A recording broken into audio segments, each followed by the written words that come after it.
Before we dive in, make sure to hit subscribe and turn on notifications. It keeps the light of reason alive and helps us keep exploring powerful ideas together. David Hume began with the mind as it is, not as philosophers wish it to be. He looked not to the heavens for truth, but to experience itself.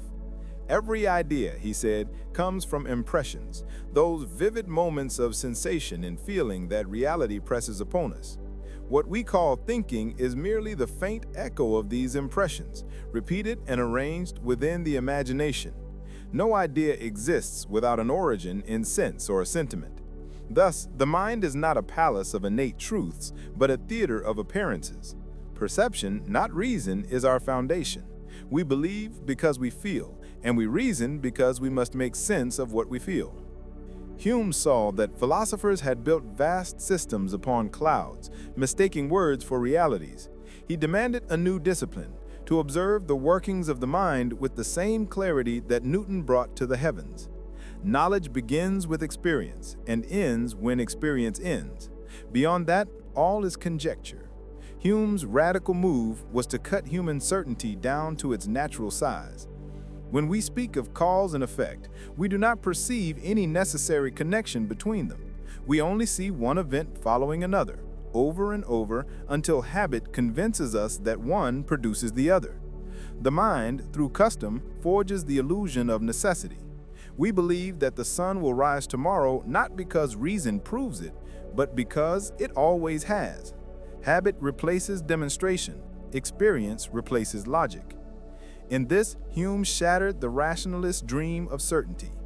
There is no metaphysical glue binding the world together, only expectation born from repetition. The mind projects order onto chaos and calls it law. Yet Hume was no nihilist. He did not despair at the limits of reason. He merely described them. To know the boundaries of thought is to use thought properly. The philosopher's first task, he said, is to recognize where reason stops and nature begins. Nature, through instinct and custom, carries us beyond our doubts. Even when reason fails, life continues. We eat, sleep, love, and fear, guided by habits we cannot justify but cannot live without. Hume's skepticism is therefore not destructive but honest, a humility before the mystery of existence. We cannot prove the world exists outside our perceptions, yet we must act as if it does. We cannot prove causation, yet we must rely on it. Philosophy cannot dissolve these instincts, it can only understand them. Thus he separated human knowledge into two realms, relations of ideas and matters of fact. The first are certain but empty, mathematics, logic, tautologies that describe nothing beyond themselves. The second are rich but uncertain, the truths of the world known only through experience and forever vulnerable to change. From this division comes Hume's great warning. No matter how consistent a theory appears, it must always be tested against experience, for experience alone gives it meaning. Hume turned next to the problem of the self. When he looked within, he found not a single enduring I, but only a stream of perceptions flowing and changing without center. Sight, sound, desire, memory, all appear and vanish in succession, never fixed, never unified. The idea of a permanent self, he said, is fiction created by imagination's need for stability. Memory links past impressions to present ones and deceives us into thinking there is continuity. But what persists is not substance, it is sequence. The self is a bundle, not an essence. We are not things, we are processes. To know oneself is to observe this theater of fleeting impressions. What philosophers call identity is merely the mind's habit of connecting similar appearances across time. Hume's insight stripped human nature of metaphysical pretension. He reduced man to a natural being among others, governed by the same forces of habit and association that shape all creatures. Yet he did not deny the richness of our inner life. Instead, he found its meaning in the very movement of thought. Consciousness, in his view, is not a fixed light, but a flickering flame, illuminating each moment only as it passes. From this perspective, moral philosophy required a new foundation. If reason cannot reveal the nature of the world, nor the essence of the self, it cannot dictate morality either. Morality, Hume argued, is born not of reason but of sentiment. When we judge something good or evil, we are not discovering an objective fact. We are expressing a feeling. Virtue pleases us, vice disgusts us. Our moral distinctions arise from sympathy, the capacity to feel what others feel. Through sympathy, the boundaries between individuals blur. Another's joy becomes our own. Society is possible because emotion, not intellect, binds us. This was Hume's revolution in ethics, to ground morality in human nature rather than divine command or rational law. He saw that people act not because they deduce moral principles, but because they feel compassion, pride, shame, love. Reason serves these passions. It does not rule them. Reason is and ought only to be the slave of the passions, he declared, meaning that logic can show us how to achieve our ends, but never decide which ends to pursue. The impulse to act always begins in desire. Hume's moral philosophy thus made virtue a matter of sentiment refined by social experience. What we call moral education is the cultivation of taste, the ability to approve what is beneficial and disapprove what is harmful. Over time, customs, institutions, and shared feelings create a moral consensus that allows civilization to flourish. Justice, for instance, is not a natural instinct, but a social invention that protects property and peace. We praise justice not because it pleases us in every instance, but because society could not endure without it. Similarly, benevolence, honesty, and fidelity are virtues because they sustain human trust and cooperation. In this way, morality becomes both natural and artificial, rooted in human feeling yet shaped by the needs of collective life. Religion, however, was a harder question. Hume approached it with caution, but also with relentless curiosity. He recognized that faith, like morality, arises from sentiment rather than reason. The mind, confronted by the unknown, reaches for explanations, and imagination fills the gaps that experience leaves open. The belief in God springs from fear and hope. Fear of misfortune, hope for protection. Superstition and enthusiasm, two extremes of religious temperament, grow from the same soil of human weakness. The more ignorant a people are of natural causes, the more they multiply supernatural ones. Religion, in Hume's analysis, is the poetry of ignorance, a way of imposing order upon chance and purpose upon suffering. Yet he did not mock belief. He saw in it a reflection of our need for meaning, our refusal to accept the indifference of the universe. Still, Hume's philosophy undermines every rational proof of God's existence. In his dialogues concerning natural religion, he showed that design arguments fail because they extend human analogies beyond their proper limits. We know the workings of human art, but the universe is not a machine built by hands. To infer a divine mind from the order of nature is to mistake our own tendency to see purpose for evidence of actual design. Even if the world shows regularity, it does not follow that it was created by a perfect being. The cause may be finite, many, or utterly unlike us. The only honest position, Hume suggests, is suspension of judgment. Ignorance, acknowledged, is wiser than speculation disguised as faith. In his vision, philosophy does not reveal divine truth, but human limitation. By stripping away illusion, it teaches modesty. Yet this modesty is liberating, not despairing. It frees us from dogma and invites us to live by experience, by the quiet wisdom of the everyday. Hume's empiricism was not a cage, but a clearing in which the mind could breathe.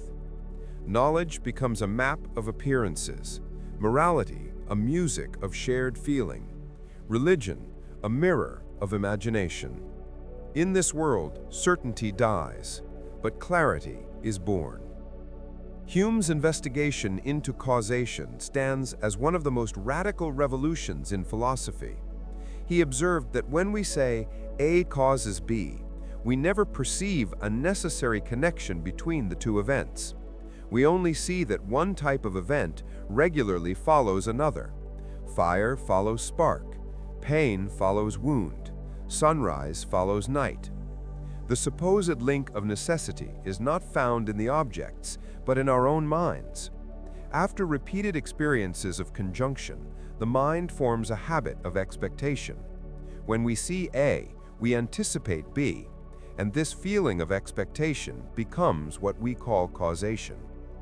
The necessity lies not in nature, but in thought. The cause is psychological, not metaphysical. The world, as experience shows it, is a sequence of separate impressions.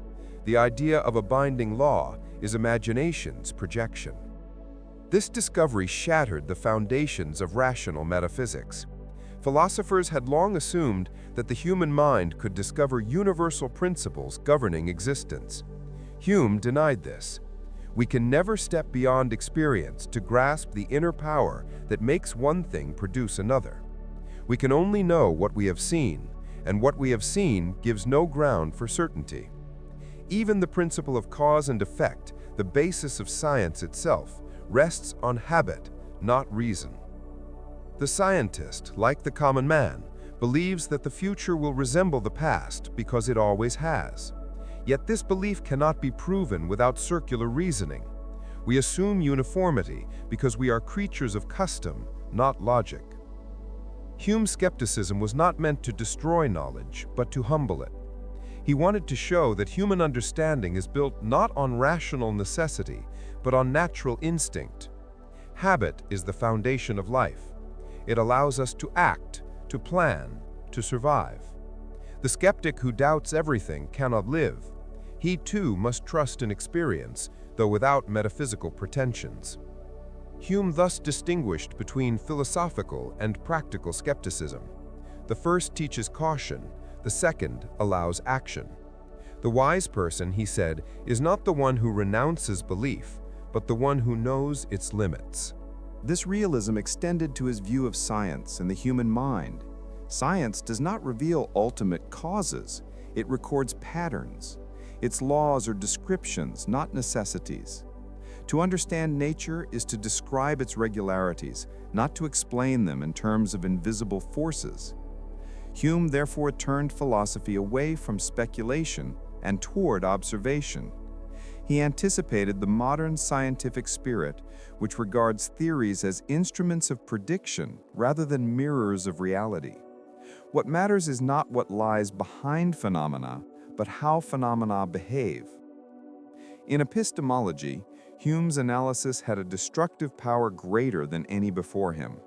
If all knowledge arises from impressions, and if cause, self, and substance are only habits of thought, then metaphysical certainty disappears. What remains is the play of perception and the economy of belief. This conclusion disturbed even Hume himself. In a famous passage, he described how his skeptical reflections threw him into a deep melancholy. If reason cannot justify our beliefs, he wondered, what is left? Yet he found salvation not in argument, but in instinct. Nature, he realized, pulls us back into life. We leave our books, dine, play, converse, and the gloom of philosophy fades. The human mind, he said, is incurable in its attachment to belief. Even when reason dissolves our certainties, custom rebuilds them overnight. Skepticism refines the intellect, but cannot annihilate the heart. This acceptance of the human condition became Hume's deepest wisdom. We live by appearance, guided by habit and passion. The search for ultimate truth is vanity. The task of philosophy is to understand the workings of our nature. The mind, he wrote, is a mechanism of association. Ideas connect by resemblance, contiguity, and cause. Every thought awakens another through these hidden threads.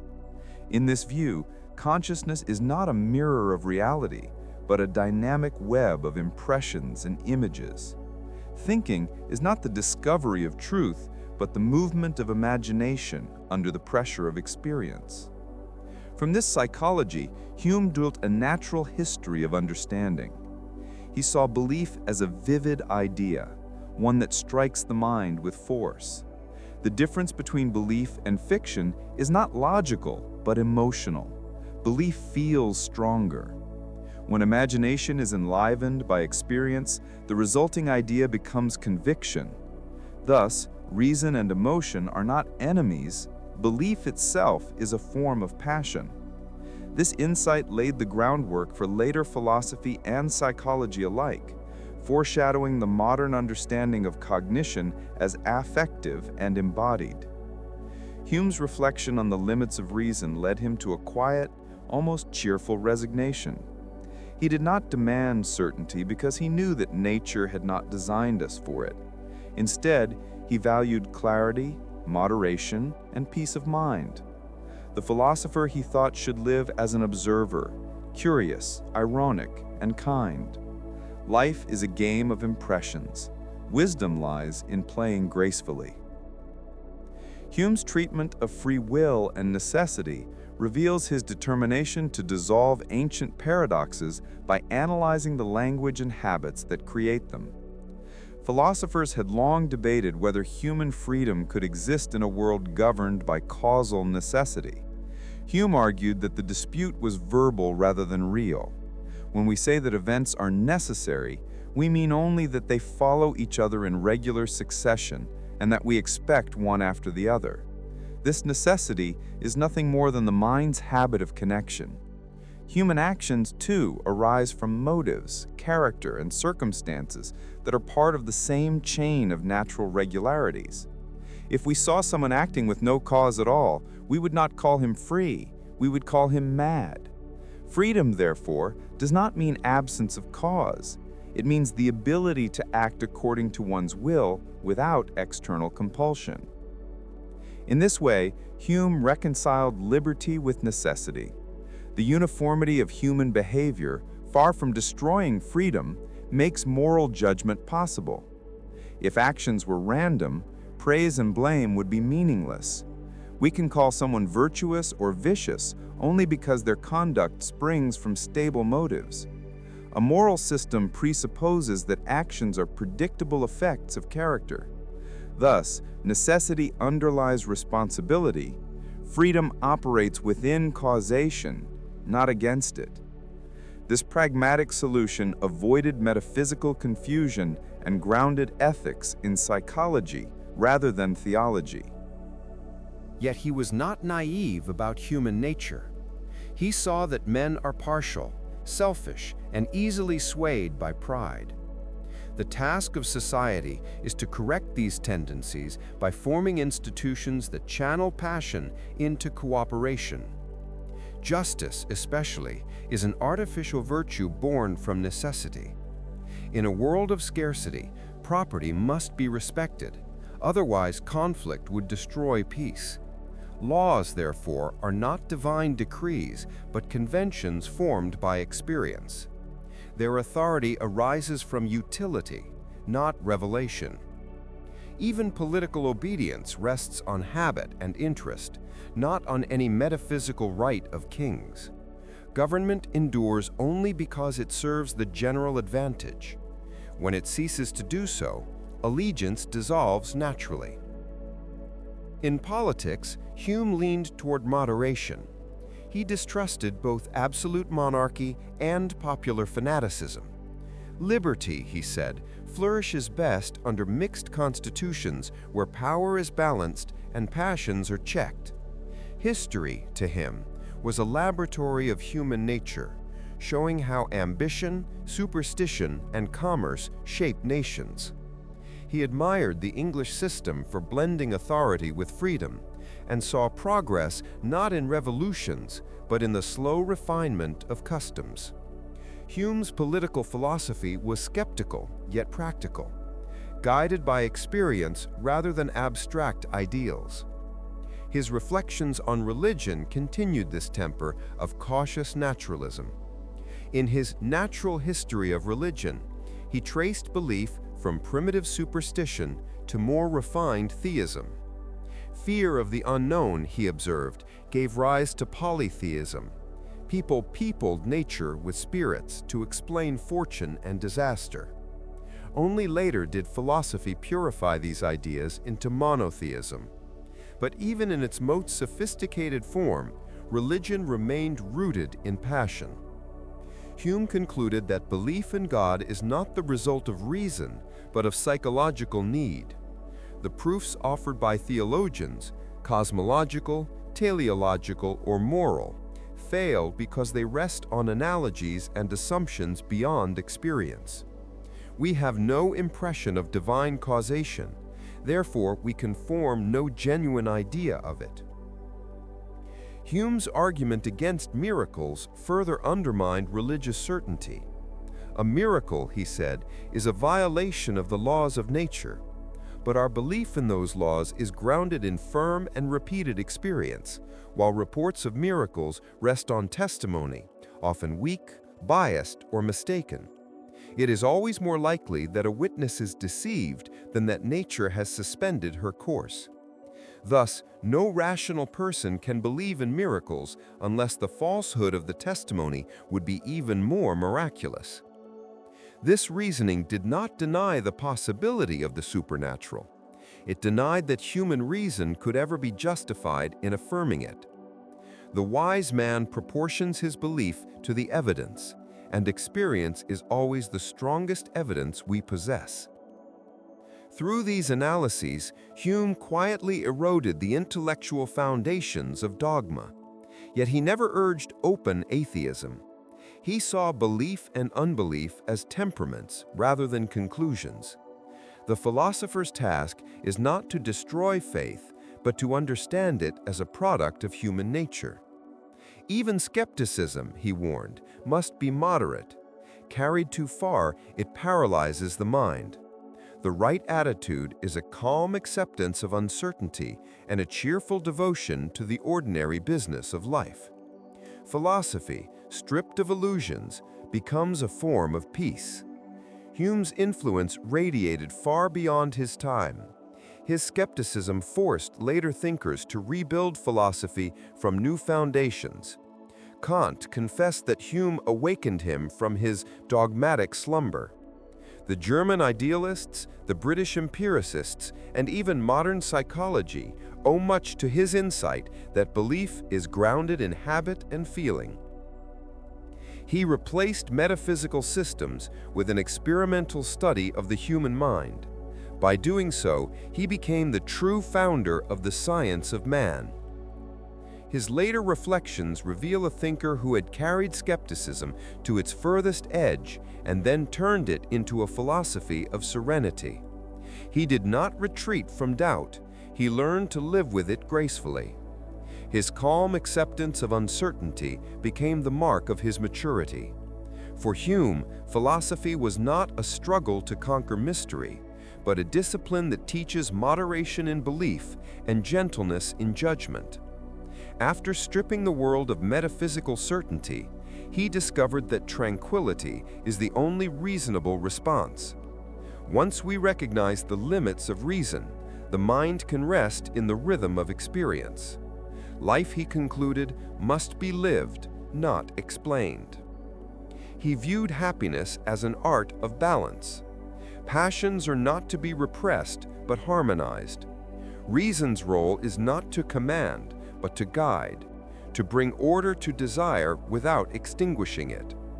The wise person, Hume thought, cultivates a cheerful temperament, an openness to conversation, and a taste for society. He admired wit, friendship, and the pleasures of learning as the most durable sources of joy. Wealth, fame, and power promise satisfaction, but deliver anxiety. Only contentment born of moderation endures. Philosophy should not make men gloomy. It should make them humane. Hume's naturalism extended to death itself. He saw no reason to fear it, for fear is based on illusion. When the self is understood as a bundle of perceptions, death is merely the ceasing of those perceptions. There is no subject left to suffer annihilation. Life ends as quietly as a candle burns out. In his final days, he remained calm, witty, and untroubled, writing that he left the world the same cheerful David Hume. His death embodied his philosophy, composed, honest, and without pretension. He had built his piece on the acceptance of nature's course. As a stylist, Hume transformed philosophy into literature. His prose combined precision with warmth, clarity with irony. Unlike many metaphysicians, he wrote for readers, not just scholars. His essays on commerce, politics, and morals display a mind both analytical and humane. He loved the texture of ordinary life and sought wisdom in its patterns. Where others built systems, he built understanding. The grace of his expression mirrored the grace of his thought. Hume's legacy reshaped the landscape of modern philosophy.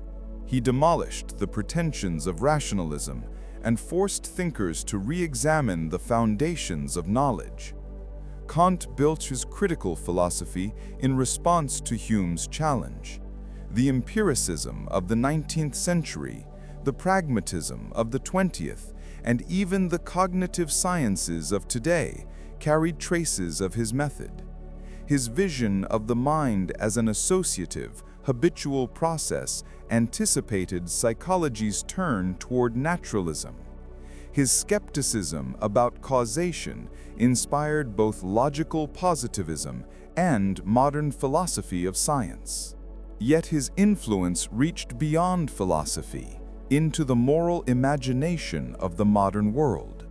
Hume's emphasis on sympathy as the root of morality helped shape the ethics of sentiment that runs through Adam Smith's theory of moral sentiments and into later humanist thought. He replaced divine authority with human compassion, metaphysical dogma with empirical humility. To be moral for Hume is not to obey a law from above, but to cultivate a feeling of connection with others. This idea remains one of the central pillars of secular ethics. Politically, Hume's skepticism led him to moderation and toleration. He distrusted all forms of fanaticism, religious or revolutionary. The good society, he believed, is one in which power is checked, opinions are free, and customs evolve slowly under the guidance of experience. He preferred reform to upheaval, persuasion to coercion.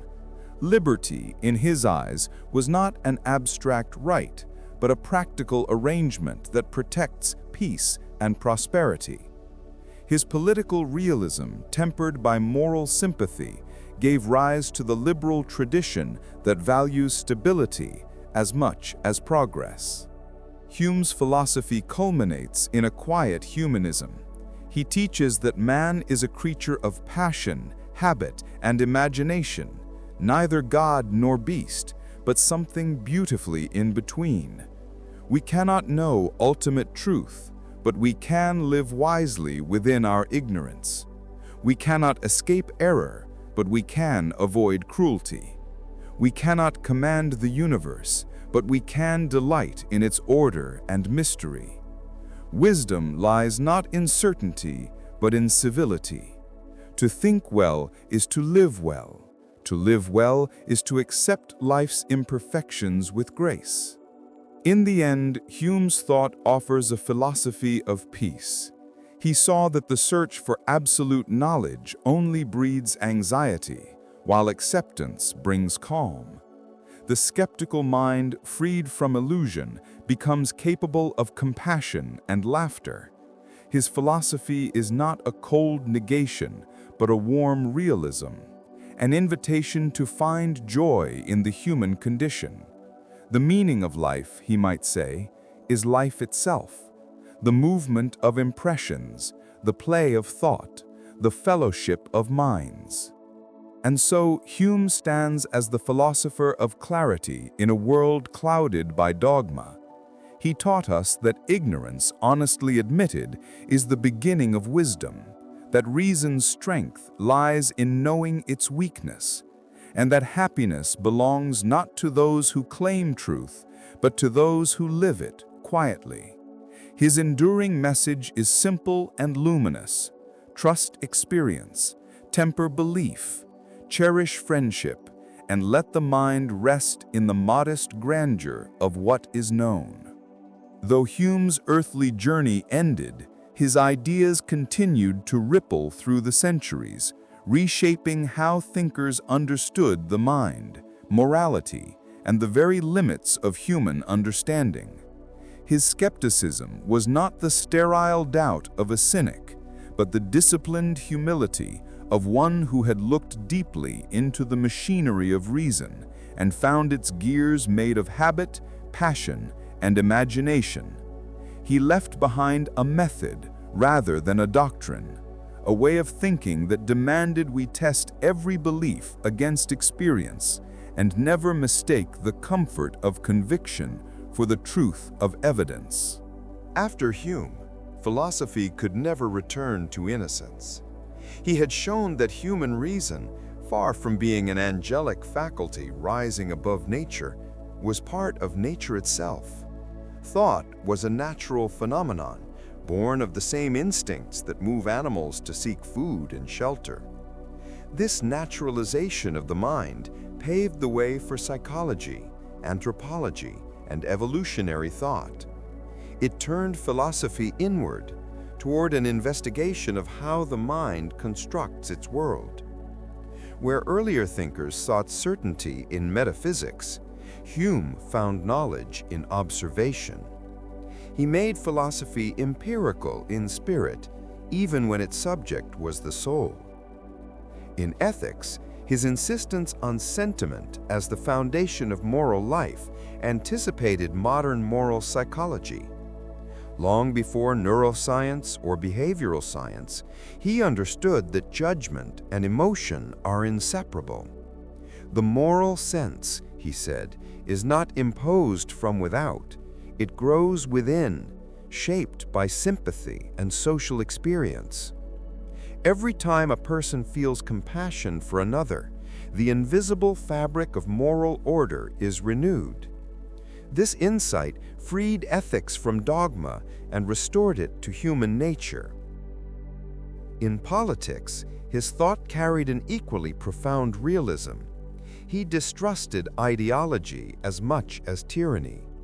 The ideal government, he believed, is the one that understands human weakness and designs institutions to manage it. Laws and constitutions are not monuments of reason, but instruments of habit, continually adjusted to the circumstances of a people. The health of a nation lies not in its declarations of virtue, but in the quiet cooperation of its citizens. Stability, moderation, and gradual reform, these were Hume's political virtues, rooted in his conviction that progress without wisdom ends in destruction. His writings on economics and commerce also anticipated later developments. He saw trade not merely as exchange of goods, but as exchange of ideas and manners, a civilizing force that softens national prejudices. Prosperity, he argued, grows from liberty and industry, not conquest. His economic essays helped prepare the intellectual ground for Adam Smith's Wealth of Nations. The friendship between Hume and Smith was not just personal, but philosophical. Both men believed that society evolves through the play of self-interest, moderated by sympathy and governed by experience. Beyond his specific doctrines, what endures most in Hume is his tone, the quiet confidence of a mind that has made peace with uncertainty. He did not seek transcendence, yet his honesty had a spiritual depth. His rejection of dogma was not the destruction of meaning, but its purification. By accepting that we cannot know everything, he made room for wonder. By admitting that reason depends on custom, he made knowledge human again. The world for Hume is not a riddle to be solved, but a reality to be lived. His philosophy asks us to replace the arrogance of knowing with the art of understanding. Understanding is gentler. It observes without illusion, judges without cruelty, and accepts the limits of its own vision. To think like Hume is to see the universe as a vast tapestry woven from impressions and relations, each thread fragile yet luminous. The meaning of life emerges not from some divine decree, but from the continuous interaction between feeling and experience. Modern thought still stands in Hume's shadow. Every philosopher who wrestles with the problem of induction, the nature of consciousness, or the origin of morality owes him a debt. His questions have not been answered because they cannot be. They mark the boundary between what we can know and what we can only imagine. He taught us that this boundary is not a prison, but a horizon. To think freely is to recognize where reason stops and life begins. In the centuries that followed, some saw in Hume the destroyer of faith, others the founder of modern wisdom. Both are true. He destroyed false certainty and built a new kind of faith, faith in experience, in dialogue, in humanity itself. His skepticism cleared the ground for science. His empathy preserved the dignity of the heart. He united clarity with compassion, intellect with humility. If there is a final lesson in his philosophy, it is that peace of mind arises not from conquest, but from comprehension. The wise person does not try to dominate the world through systems or dogmas, but seeks harmony within it. Knowledge is limited, but kindness is infinite. The philosopher's duty is not to preach or command, but to illuminate, to show that the path to happiness lies through understanding, and that understanding begins with the courage to doubt. Thus, David Hume remains not just a figure in the history of thought, but a companion in the art of living. He invites us to be rational without arrogance, skeptical without despair, curious without greed, and humane without illusion. He showed that to doubt well is the highest form of faith, not in gods, but in the possibilities of reason and the resilience of the human heart. Hume's moral philosophy culminates in his vision of human nature as both limited and luminous. He does not see mankind as fallen from divine grace, nor ascending to perfect rationality, but as a creature shaped by experience, by custom, by sympathy. His project was to replace metaphysical pretension with a psychology of understanding, to anchor ethics in what we feel rather than what we merely think. He saw the roots of justice not in divine law, but in social necessity, the roots of virtue not in reason, but in human affection. From this base, his philosophy extends to every domain of life. Knowledge, for him, is not a mirror of reality, but a pattern of impressions and habits that help us survive. Religion, not a revelation of ultimate truth, but a social phenomenon that channels fear and imagination. Politics, not a divine hierarchy, but a pragmatic balance of power rooted in human interests. Even beauty, for Hume, is not an objective property of things, but a feeling that arises in the mind when ideas are arranged in harmony. The great insight that threads through all his work is this: reason and passion are not enemies, but partners, with reason as the navigator and passion as the wind. To live well, then, is to understand this balance, to cultivate sympathy, to refine taste, to discipline belief. Hume believed that philosophy should not float above life, but illuminate it from within. He mocked the tendency of philosophers to spin systems detached from experience. "Be a philosopher," he said, "but amidst all your philosophy, be still a man." His empiricism was not sterile. It was warm, grounded in the flux of feeling. He invites us to see philosophy not as a ladder to transcendence, but as a mirror to our humanity. In epistemology, his skepticism reaches its most radical point. He exposes the fragility of our assumptions about causation, substance, and the self. We never perceive cause directly, only sequences of events. We never perceive a permanent self, only a stream of perceptions. We never perceive the external world, only our impressions of it. Yet this skepticism does not destroy knowledge, it humbles it. It reminds us that certainty is a fiction, and that the true philosopher lives with doubt gracefully. The mind, said Hume, is not a transparent medium, but a theater where perceptions appear and disappear. There is no actor behind the scenes, no soul that stands apart. The self is the play itself, not the performer. This dissolves metaphysical egoism, but deepens psychological understanding. What we call identity is a fiction created by memory and imagination, a necessary fiction that gives coherence to our experience. In this view, human life is a work of art assembled by habit and passion. Morality, too, follows this pattern. Hume saw virtue not as obedience to universal laws, but as the cultivation of sentiments that harmonize the self with others. Justice, fidelity, benevolence, these are conventions that grow from social life, not divine commands. They are stable because they serve human flourishing. Morality is thus natural, not supernatural. It evolves from the interplay between self-interest and sympathy, between the needs of the individual and the stability of society. This insight would later influence utilitarianism, sentimentarianism, and even evolutionary psychology. Hume's style of thinking is circular, not linear. He moves from observation to reflection, from skepticism to balance, from critique to reconstruction. Every time he doubts, he also rebuilds. Every time he tears down illusion, he uncovers a deeper truth about the human condition.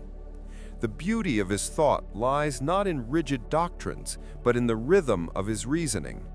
He shows that philosophy can be both skeptical and humane, both critical and consoling. For Hume, the ultimate test of any idea is not whether it is metaphysically pure, but whether it works in the theater of human life. He invites us to see belief as a habit of mind, shaped by repetition and utility.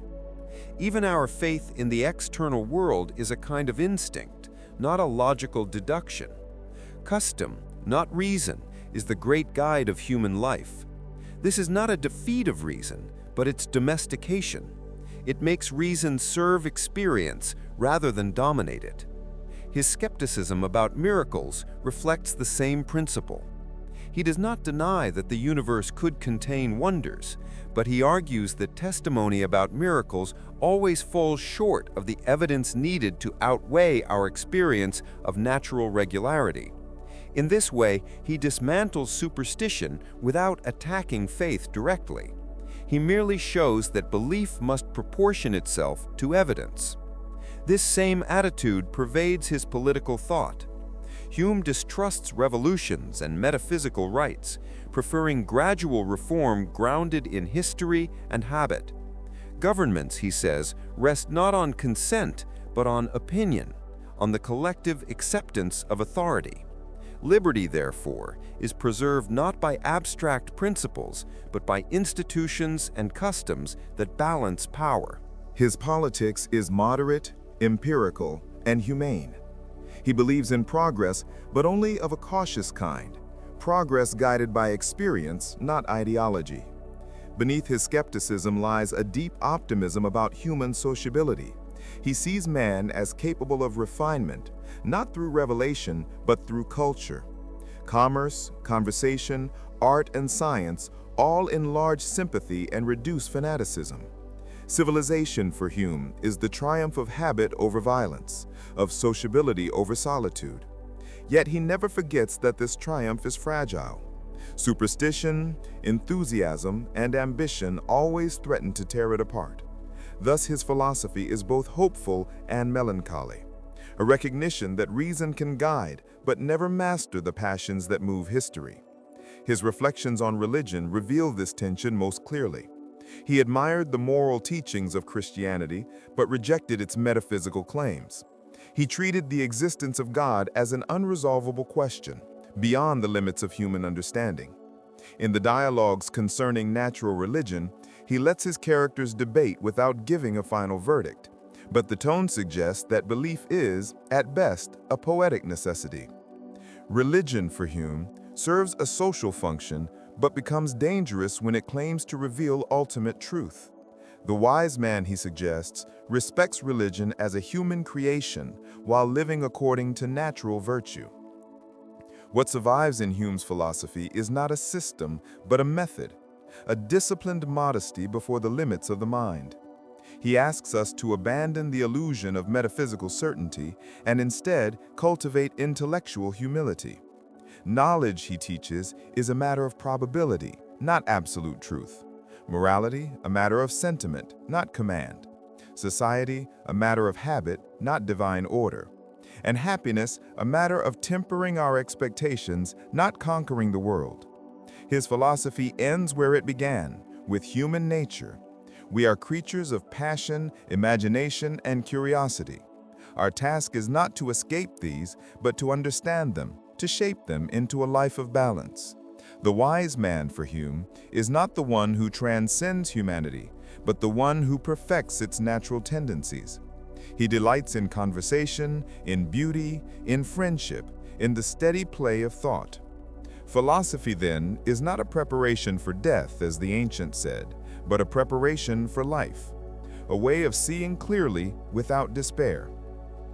To read Hume is to enter a world where skepticism is not cynicism, where reason is gentle, and where wisdom begins in laughter. Hume's philosophy also teaches the art of moderation, not as a moral constraint, but as a form of freedom. He observes that human passions, when left unchecked, tend toward extremes: fanaticism in religion, tyranny in politics, obsession in desire. Yet suppression of passion leads only to apathy. The balance lies in cultivating passions that enrich life without enslaving it. Taste, curiosity, friendship, and a sense of justice, these are the refined passions that sustain civilization. The philosopher, therefore, is not the enemy of feeling, but its gardener. By studying human nature, he learns which emotions destroy and which build, which impulses divide and which unite. This insight transforms Hume's skepticism into an ethics of harmony. It is not enough to know that certainty is impossible. One must learn to live with that impossibility gracefully. Hume's genius lies in showing that doubt, when disciplined, becomes serenity. His essays on taste and the arts express this serenity. Beauty, he says, is not a property of objects, but a sentiment that arises from the observer, when ideas and forms are arranged in proportion. Yet, though taste is subjective, it is not arbitrary. Through experience, comparison, and cultivation, the human mind refines its sense of harmony. A true judge of art is one who has practiced observation, freed himself from prejudice, and developed delicacy of feeling. In this, Hume anticipates modern aesthetics and the psychology of perception. The experience of beauty becomes a moral training. It teaches patience, empathy, and attention to subtlety. It tempers ego and opens the soul to proportion. Just as aesthetic taste refines perception, moral taste refines sympathy. Hume sees virtue as the natural extension of sentiment, arising when we learn to feel the happiness and misery of others as if they were our own. Sympathy bridges the isolation of the self and creates the foundation of social order. The laws of justice, though artificial, rest upon this natural sentiment. They transform compassion into convention, impulse into institution. Through such conventions, humanity rises from the chaos of desire into the order of society. But even this order, Hume insists, is provisional, kept alive only by custom, education, and trust. If these decay, no divine authority will save civilization. It will collapse under its own illusions. This realism, often misunderstood as cynicism, is in truth a form of wisdom. Hume does not despair over human frailty, he accepts it as the condition of existence. To demand perfection from humanity is itself a form of pride. Better to understand our nature and work within its limits. The great task of philosophy, therefore, is not to imagine utopias, but to design stable, humane arrangements for imperfect beings. In this sense, Hume stands as one of the founders of modern liberalism, though he never used the term. His political vision values freedom because it preserves variety, toleration because it prevents fanaticism, commerce because it fosters mutual dependence. These are not ideals imposed from above, but consequences of human psychology observed from within. Hume's world is one in which order arises from the interaction of individual interests, much like his theory of knowledge, where belief arises from the association of ideas. Both mind and society are self-organizing systems held together by habit. This insight places him at the root of later social science. His understanding of economics, for instance, anticipates Adam Smith's invisible hand. His notion of convention foreshadows the game-theoretic concept of equilibrium. Yet for all his foresight, Hume never loses sight of the individual soul. He knew that systems, no matter how elegant, exist to serve human happiness, not to replace it. Thus, he continually returns to the inner life, the play of perception, memory, and imagination. The mind for Hume is not a passive receiver, but an active composer, weaving patterns from experience. These patterns give meaning to the world, but also trap us in illusion. The philosopher's task is to recognize both truths at once, that we are creators of meaning, and that meaning itself is contingent. From this double vision arises humility, the essence of wisdom. Hume's reflections on mortality express this humility most beautifully. Death, he writes, should not terrify the wise. The soul is not immortal, but the fear of non-existence is an error of imagination, projecting our current awareness into a void that can never be experienced. Life, when understood empirically, is a sequence of perceptions, and death is simply the cessation of that sequence.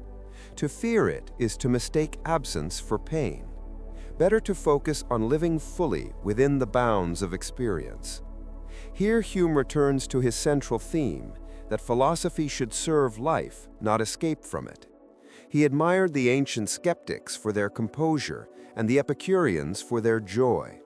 Like them, he believed that tranquility comes not from dogma, but from perspective, from understanding the limits of what we can know and feel. His entire philosophy can be seen as a training in this art of proportion. It tempers the mind as music tempers emotion, not by silencing passion, but by tuning it. Hume's tone throughout his writings reflects this musical balance. He writes without fury, without despair, with an even clarity that invites reflection rather than obedience. He does not seek to convert, but to awaken. He distrusts rhetoric and prefers the quiet persuasion of example. In his essays, one hears not the voice of a preacher or a prophet, but that of a cultivated friend, explaining over wine the follies of mankind and the consolations of wisdom. This humane tone is the true soul of his philosophy. It reveals that skepticism, when purified of arrogance, becomes compassion. The skeptic does not mock belief. He understands why men need it. He does not condemn error. He sees it as the shadow of hope. To doubt wisely is to forgive easily. Hume's final legacy lies in this emotional intelligence, the ability to think critically without losing tenderness for the human condition. In the modern world, where ideology and certainty still inflame conflict, his example remains radical. He reminds us that the strength of the mind lies not in how fiercely it believes, but in how gently it understands. The true philosopher, he shows, is not the one who shouts from the mountaintop of reason, but the one who listens to the murmurs of the heart and finds harmony between them. Hume's reflections on human understanding extend naturally into the question of freedom and necessity. He argues that our sense of free will is compatible with the regularity of cause and effect. Just as physical events follow patterns, so do human actions, which arise from character, motive, and circumstance. We feel free because our actions proceed from our desires rather than external compulsion. But these desires themselves have causes. Thus, liberty does not mean randomness, but alignment between will and action. Hume's compatibilism is pragmatic. It saves both moral responsibility and the continuity of natural law. This view also reveals his broader method. Rather than dissolving paradoxes by dogma, he reconciles them by experience. He sees that nature is not divided between spirit and matter, freedom and necessity, reason and passion. These are distinctions of language, not of reality. The philosopher's task is to translate metaphysical disputes into psychological descriptions. In doing so, Hume turns philosophy from a war of abstractions into an inquiry into human nature itself. His moral psychology shows this shift vividly. For Hume, every moral judgment is grounded in feeling. We call something virtuous because we feel approval when we contemplate it. We call something vicious because it stirs aversion. Reason cannot produce these sentiments. It can only inform them. Hence, reason is, and ought only to be, the slave of the passions. This famous statement is not an insult to reason, but a description of its proper function. It serves life, not the other way around. From this foundation, Hume builds his theory of virtue. He divides virtues into two kinds, natural and artificial. Natural virtues, like kindness, generosity, gratitude, arise spontaneously from human affection. Artificial virtues, like justice, fidelity, and allegiance, emerge from social necessity. Justice, for instance, is not a divine command, but a convention developed to regulate property and cooperation. Without scarcity or selfishness, justice would be meaningless. Thus, morality is not fixed by heaven, but shaped by human circumstances. This does not make it arbitrary. Once established, moral conventions acquire stability through utility. They persist because they work, because they promote happiness and social harmony. Hume's ethics, therefore, anticipates utilitarianism, but remains more humanistic. He does not measure virtue by cold calculation, but by warm sentiment. The good is what pleases an impartial observer, one who views society with sympathy, balance, and understanding. Moral education, then, is not the teaching of rules, but the refinement of feeling. Hume's discussion of religion continues this humanistic approach. He distinguishes between natural religion, born from wonder and fear, and revealed religion, founded on authority and tradition. Both, he believes, arise from the same psychological roots: ignorance of causes and anxiety about the future. Primitive minds, unable to endure uncertainty, imagine invisible powers to explain events. Over time, these fictions become systems of theology. But when religion becomes dogmatic, it corrupts the natural curiosity that first gave rise to it. In his Dialogues Concerning Natural Religion, Hume explores whether reason can prove the existence of God. Through the character Philo, he argues that the universe's order does not necessarily imply a divine designer. It could arise from natural processes or eternal cycles. Even if design were granted, we could infer nothing about the designer's nature, morality, or purpose. Thus, theism collapses into skepticism. Yet Hume ends without denying belief altogether. He leaves a space for wonder, for a poetic acknowledgement of mystery. In this, he achieves what few philosophers have. He dismantles dogma without extinguishing reverence. Hume's attitude towards science mirrors this balance. He sees scientific reasoning as a refined form of everyday habit. Both rely on the mind's tendency to associate ideas through resemblance, contiguity, and cause-effect patterns. Science simply organizes these habits systematically and tests them with experience. Thus, science does not reveal metaphysical truth. It improves prediction and control. The philosopher's humility becomes the scientist's method. In politics, Hume extends this empiricism to society. He rejects social contract theories as historical fictions. Governments do not originate from consent, but from gradual evolution and acceptance.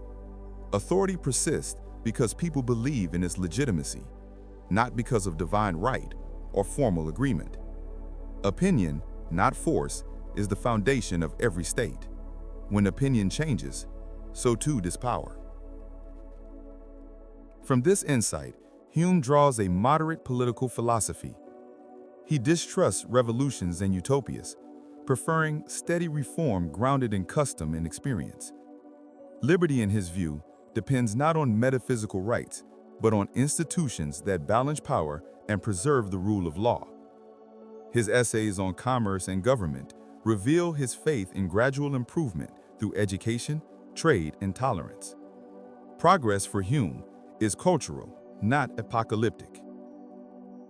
The same moderation governs his personal ethics. He does not urge heroic virtue or ascetic self-denial, but the cultivation of cheerfulness, friendship, and intellectual curiosity. Happiness lies in conversation, study, and the appreciation of beauty. He distrusts both fanaticism and apathy, the two extremes that destroy the art of living. The wise man, Hume writes, accepts the limits of reason without resentment and enjoys the pleasures of life without excess. As his philosophy matures, Hume becomes less concerned with abstract truth and more with the quality of the human mind. Philosophy should not seek to escape the world, but to make it more intelligible. It should cure arrogance, not inflame it. This humility becomes his most enduring legacy. He shows that knowledge, morality, and society all rest on fragile but beautiful foundations: habit, sympathy, and imagination.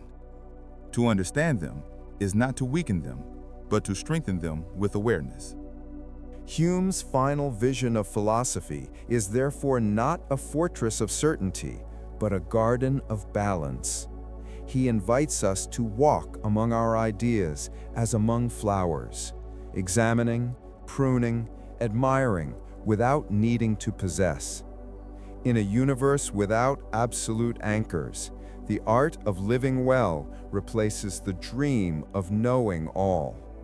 This, for Hume, is wisdom, to find peace in the limits of the mind and joy in the play of thought. Hume's reflections on custom and habit illuminate one of his most profound insights, that human reason is not the sovereign of the mind, but its servant. He observes that every belief about the world, every inference we make about causes, effects, or the future, depends on repetition and expectation. When we see two events constantly conjoined, our minds form a habit of expecting one after the other. This expectation becomes belief. It feels rational, but it is merely psychological. Thus, all our knowledge of the world beyond immediate experience rests not on logic, but on custom. This discovery transforms epistemology into psychology. Hume shows that belief is not an act of will, but a natural instinct of the imagination. Even the skeptic, who knows that cause and effect cannot be proved, still lives as if they were certain. Nature compels him to act. Skepticism, therefore, cannot destroy life. It can only humble philosophy. We may doubt everything in theory, but we must trust our senses, our habits, and our fellow humans in practice.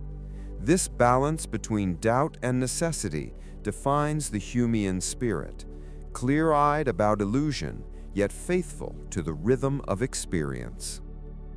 The same naturalism governs his view of emotion.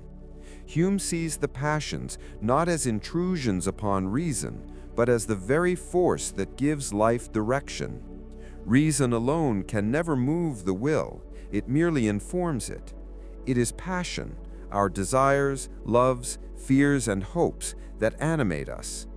The moral task, then, is not to extinguish passion, but to educate it. A civilized mind, he says, is one where gentle passions, sympathy, curiosity, compassion have tamed the violent ones, ambition, envy, rage. This education of feeling is what makes morality possible. He extends this idea to society itself. Civilization, for Hume, is the grand work of refining the passions. Through commerce, art, and conversation, humans learn to cooperate and moderate their desires. Luxury, often condemned by moralists, can actually promote virtue by softening manners and fostering interdependence. When people trade and converse, they become more tolerant and less cruel. Thus, moral progress is not a divine miracle, but a social evolution driven by sympathy and habit. Hume's aesthetic test fits neatly into this pattern. He argues that beauty, like moral judgment, arises from sentiment. Beauty is not an objective quality of things, but a pleasure of the mind. Yet, just as moral taste can be cultivated, so too can aesthetic taste. A true critic, Hume writes, must have delicacy of imagination, extensive comparison, and freedom from prejudice. Taste is trained by experience, not dictated by rule. In this way, art becomes another school of moderation. It teaches the mind to feel deeply, but with order and proportion. The aesthetic and moral meet in Hume's idea of the true judge, a person whose refined sentiments serve as a model for others. This figure does not impose law, but inspires imitation. In such subtle ways, Hume grounds ethics and culture in human psychology rather than divine command. The result is a philosophy of realism tempered by grace. He neither glorifies reason nor despairs of emotion. He finds wisdom in their equilibrium. In his later years, Hume turned increasingly toward history. His History of England reveals the same empiricism applied to human affairs. He interprets events not as battles between good and evil, but as consequences of passion, interest, and circumstance. Religious zeal, political ambition, and economic need intertwine to shape nations. He praises the progress of liberty, but never forgets its fragility. Every civilization, he reminds us, stands on the shifting sands of opinion and habit. This historical sensibility deepens his philosophy. He sees that reason itself evolves, that what we call truth changes as culture refines its imagination. The philosopher, therefore, must be a historian of the mind, tracing how belief grows and decays. By studying this movement, we learn humility. No idea, however brilliant, is eternal. Knowledge is a living organism, not a monument. Religion, by contrast, remains for Hume the greatest danger to this balance. He distinguishes between moderate religion, which inspires moral behavior, and superstition, which enslaves the mind. Superstition, he writes, arises from fear and ignorance. It breeds cruelty and intolerance. The antidote is not atheism, but philosophy, a calm reflection that frees the soul from terror. The wise man may respect religion as a social custom, but never as a source of knowledge. In this tolerance without credulity, Hume anticipates the modern secular spirit. At the core of his work lies a vision of the human being as a creature of both weakness and dignity. We are limited in understanding, yet capable of refinement. We are governed by passion, yet open to sympathy.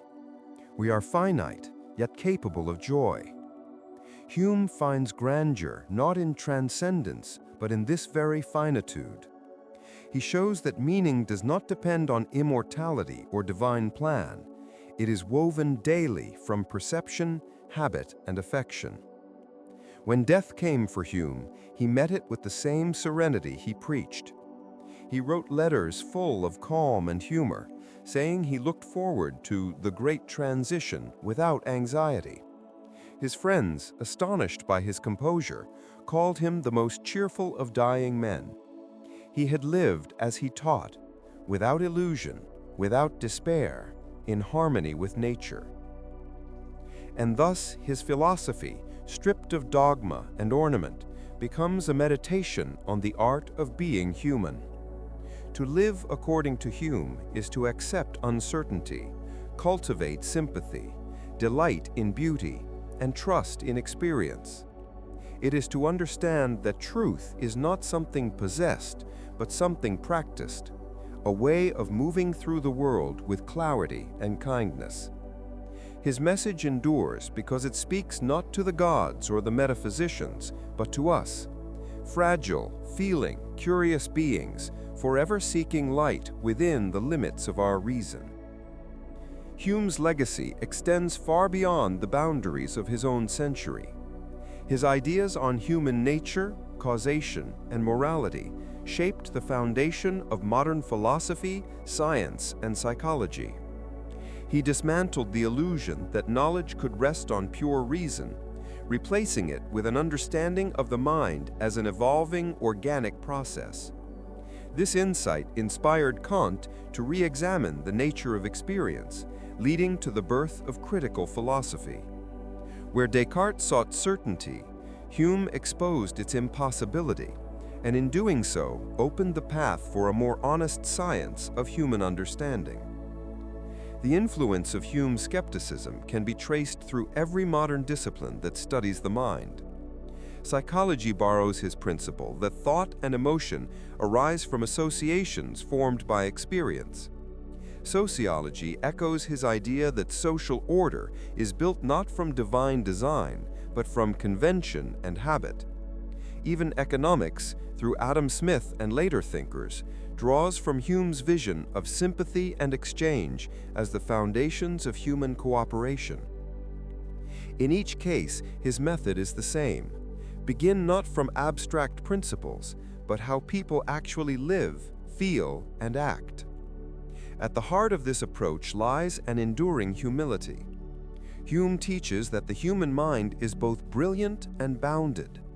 It invents systems, imagines gods, constructs sciences, and yet cannot step outside itself to see the world as it truly is.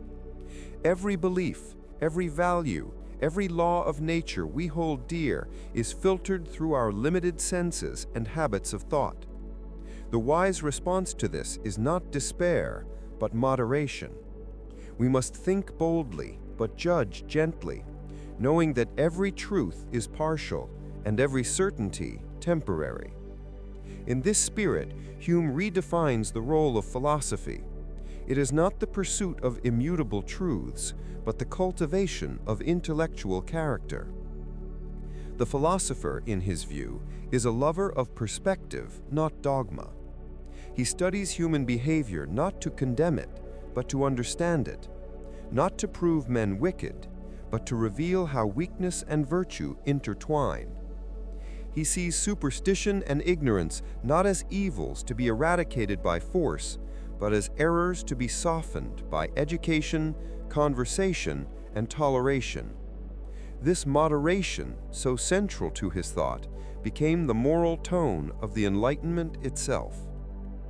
Hume's skepticism of miracles remains one of the clearest applications of his method.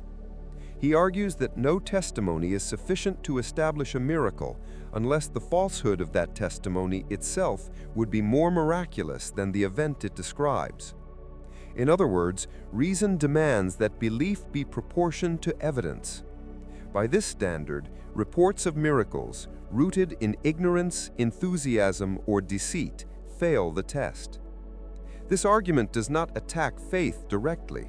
It simply restores intellectual honesty. It reminds us that wonder is no substitute for truth. But Hume's goal was never to destroy faith in beauty or morality. Rather, he sought to shift the source of these values from the supernatural to the human. He believed that virtue, compassion, and justice could survive without metaphysical guarantees.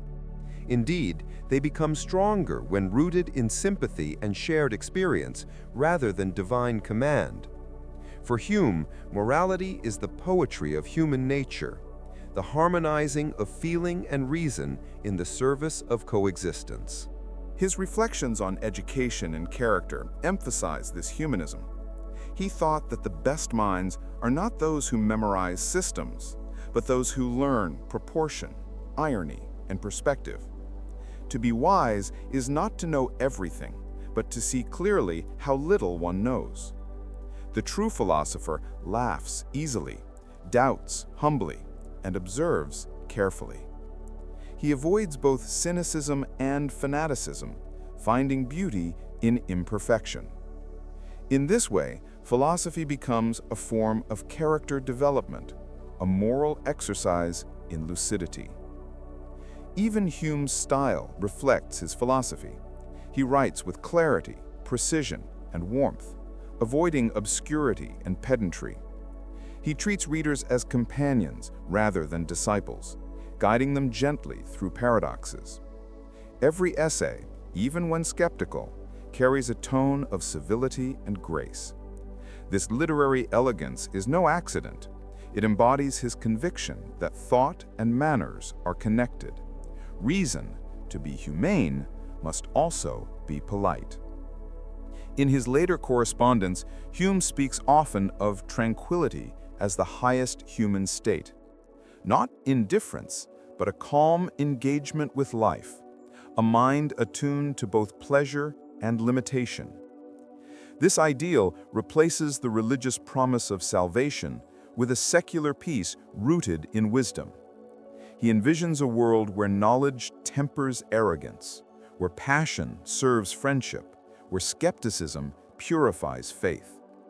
Such a world, he knew, might never fully exist, but philosophy could help humanity approach it step by step.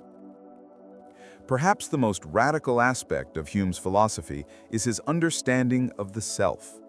He denies that there is any permanent I behind experience. What we call the self is merely a bundle of perceptions linked by memory and imagination.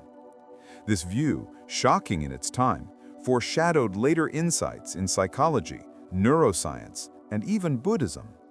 The ego, he suggests, is a convenient fiction, useful for navigating the world, but ultimately empty of substance. Freedom, then, lies not in asserting the self, but in recognizing its fluidity. From this perspective, Hume's entire philosophy becomes a meditation on impermanence. Belief, morality, beauty, identity, all are products of change and repetition. To live wisely is to embrace that movement without resistance.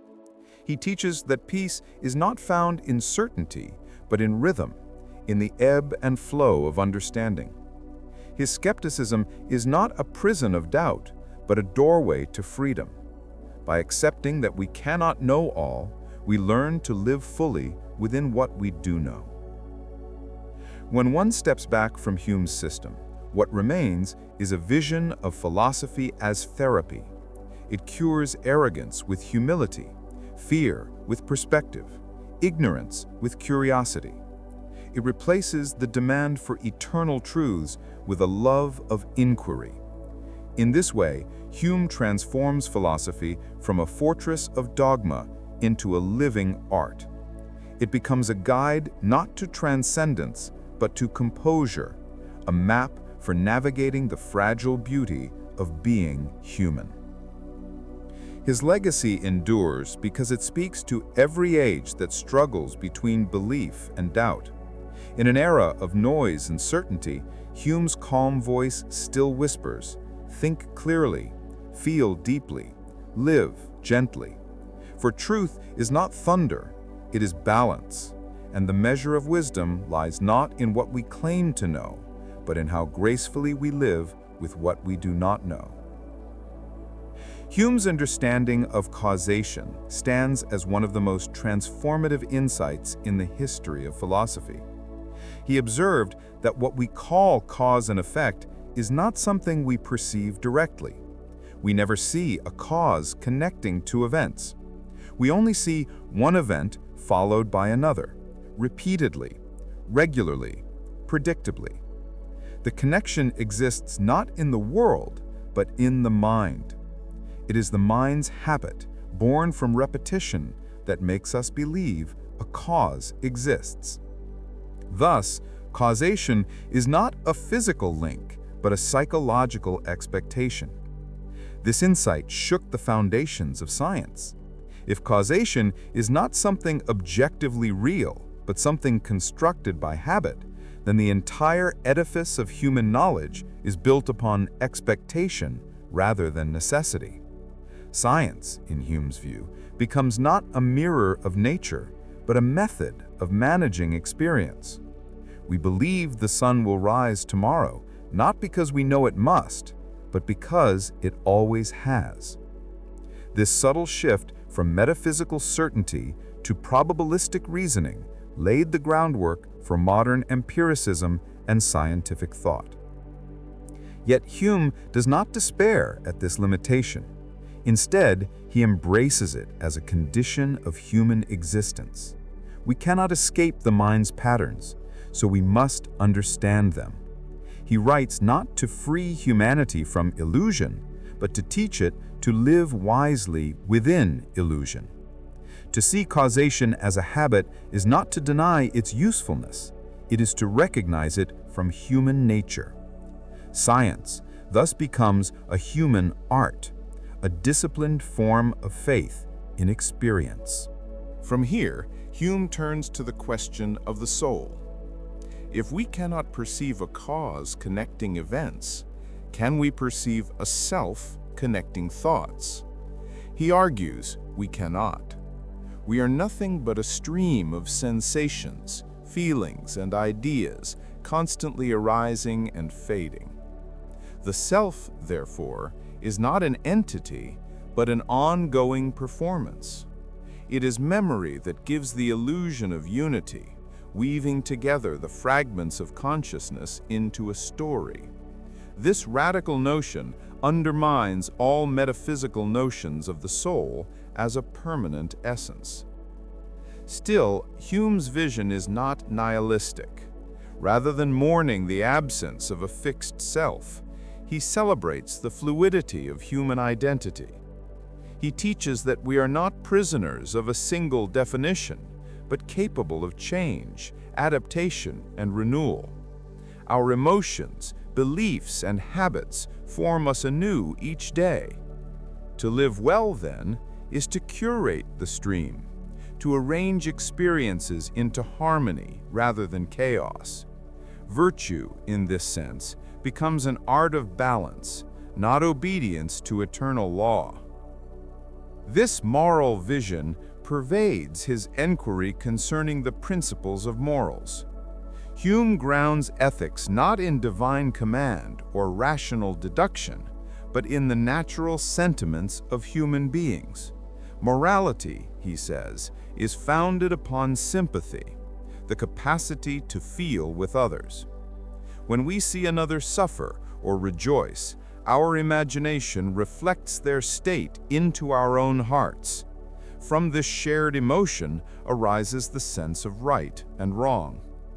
Justice, kindness, honesty, these are not logical necessities, but emotional harmonies that sustain society. His approach strips morality of metaphysical pretensions and makes it human again. Virtue, for Hume, is not an abstract ideal, but a pattern of behavior that pleases both the observer and the participant. We call a person virtuous not because they fulfill divine will, but because their conduct produces happiness and order. Morality, then, becomes empirical. It grows out of the experience of living together. Through repeated interactions, societies discover which actions sustain peace and which breed conflict. Ethics evolves like language, through habit and agreement, not revelation. This insight leads Hume to one of his most famous distinctions, the separation of is and ought. He notices that philosophers often move from describing how the world is to declaring how it ought to be, without justifying that leap. No amount of factual observation can, by itself, tell us what we should do. Moral obligation cannot be derived from reason alone. It must arise from feeling. This distinction changed philosophy forever. It set the stage for later debates on moral realism, utilitarianism, and the psychology of ethics. In politics, Hume applies the same empirical method. He rejects the idea that governments rest on divine right or abstract contracts. Instead, he argues that authority arises from utility and habit. People obey laws not because of metaphysical duty, but because they see stability as beneficial. A state endures not by logic, but by trust and custom. When those customs fail to serve the public good, revolution becomes not a crime, but a correction of imbalance. Unlike many of his contemporaries, Hume was not a utopian. He distrusted grand schemes to remake society overnight. Human beings, he believed, are too ruled by habit and passion to be reshaped by reason alone. Progress must therefore be gradual, built upon small reforms that fit human nature. He preferred moderation over ideology, conversation over conflict.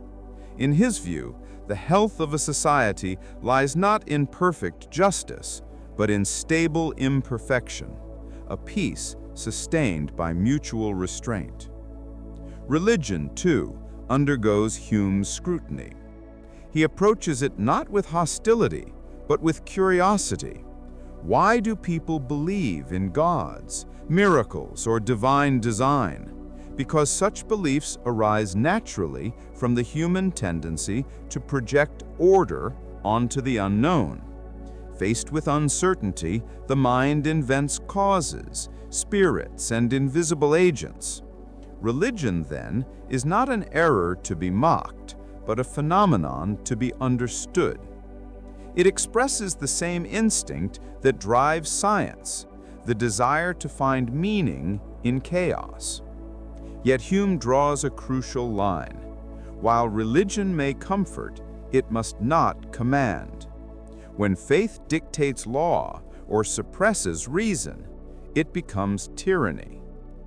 He insists that morality can flourish without theology, that human sympathy is sufficient to sustain virtue.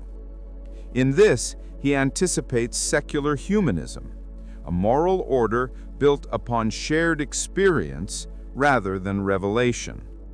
He does not seek to destroy faith, but to free it from superstition, to make it compatible with the natural dignity of reason.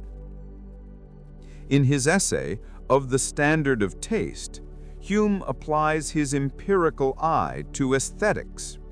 He argues that beauty is not inherent in objects, but arises from the interaction between object and observer. Taste is refined through experience, education, and exposure to variety. There is no absolute standard of beauty, yet consensus emerges among cultivated minds who share sensitivity and judgment. Therefore, art becomes a field of disciplined emotion, guided not by rules, but by trained perception.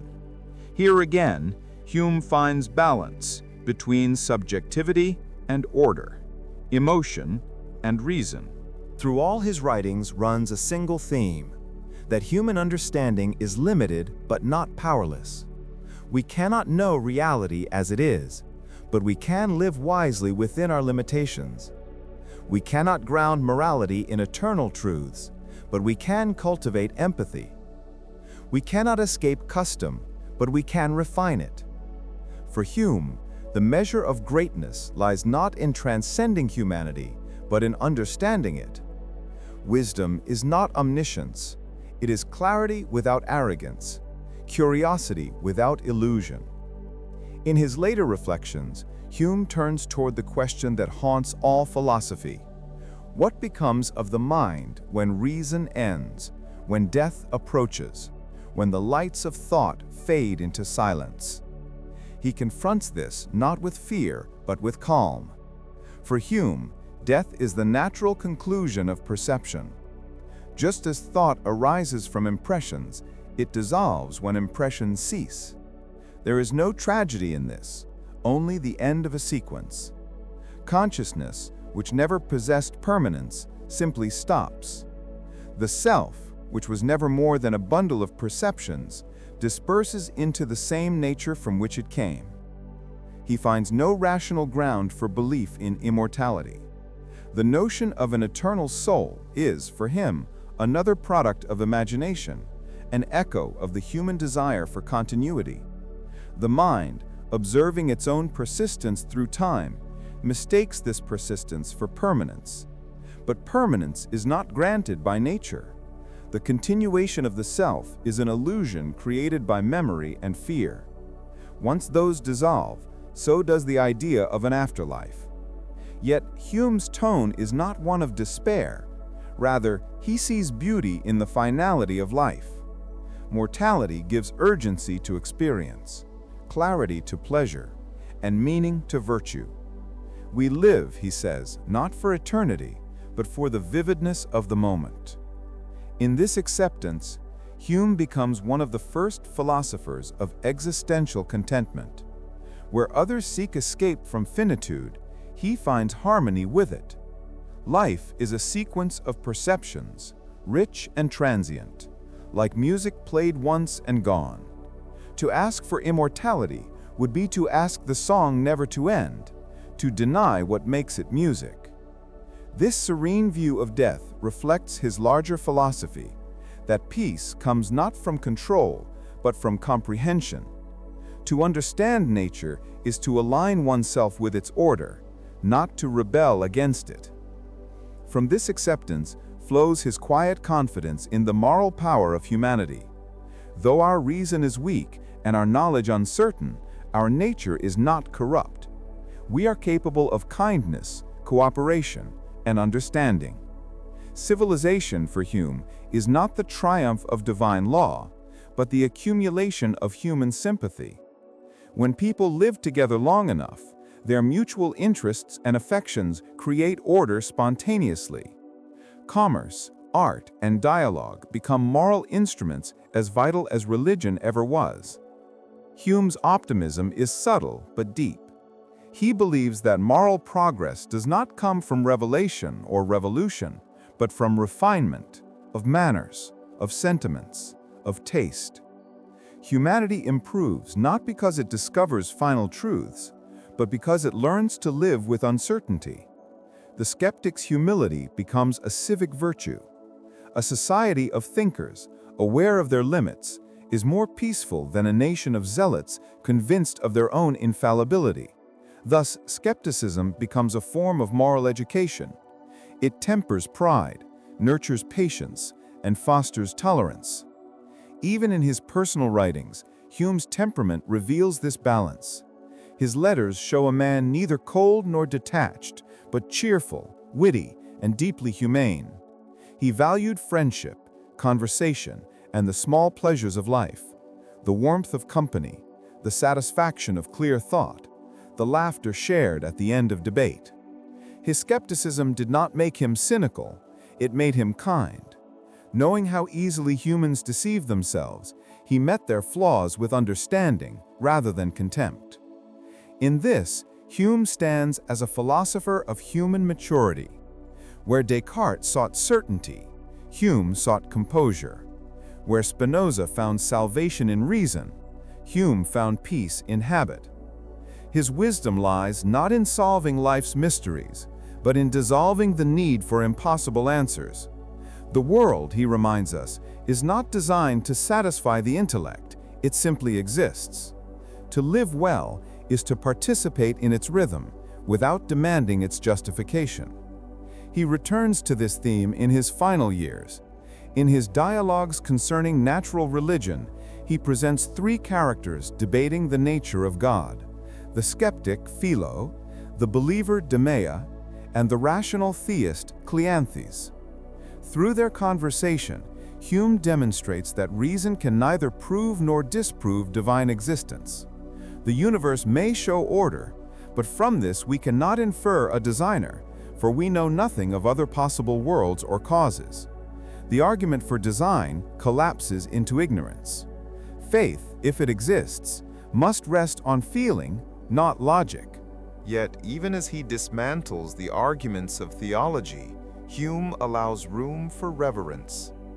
He recognizes in the contemplation of nature a kind of quiet awe. Not belief, but wonder. Not worship, but gratitude. This sentiment, he implies, is the truest religion, a respect for the mystery of existence without presumption to explain it. Thus, his skepticism becomes spiritual in its own way, a devotion to truth through restraint, a reverence born of humility. When Hume finally approached death in 1776, he did so with the serenity of a man who had already reconciled thought with nature. Friends expected fear or repentance, but he faced his end with humor and composure.